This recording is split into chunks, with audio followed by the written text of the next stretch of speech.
50 సంవత్సరములు దాటిన తర్వాత క్రమక్రమేణా ఆహారాన్ని తగ్గిస్తూ రావాలి. After 50, you should cut short taking food. కానీ కొంతమంది ఆహారాన్ని తగ్గిస్తారు కానీ క్యాలరీ ఎక్కువగా వస్తుంటాయి. Though they reduce the quantity of food, but the calories will be more. Calories కూడా తగ్గించాలి. We should reduce calories also. ఇవి తగ్గించినప్పుడే తనకు ఒక విధమైనటువంటి యొక్క హార్ట్ జబ్బు కానీ పెరాలిసిస్ కానీ ఐ కంట్రాక్ట్ ఒక క్యాటరాక్టిస్ కానీ చాలా హెల్ప్ చేస్తుంటాయి. When you reduce calories, you will not suffer from heart diseases.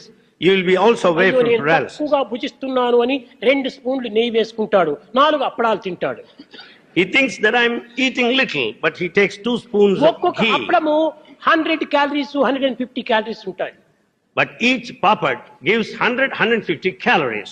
ఈ ఆయిల్ తో చేరటం చేత calorie అధికమైపోతుంది. Because of this oil, you'll be consuming more of calories. ఒక్క టీ స్పూన్ నెయ్యి 100 క్యాలరీస్ ఉంటుంటాయి. 1 teaspoon of ghee carries with it 100 calories. కనుక ఇది quantity తక్కువగానే గాని అది క్వాలిటీ ఎక్కువగా ఉంటుంటాది. Quantity is less, but quality is more. కనుక ఈ విషయమందు కూడా మనం చక్కగా విచారణ చేసి ఆహారాన్ని తీసుకోవడానికి కృషి చేయాలి. In this aspect also, we should discriminate, think well and eat.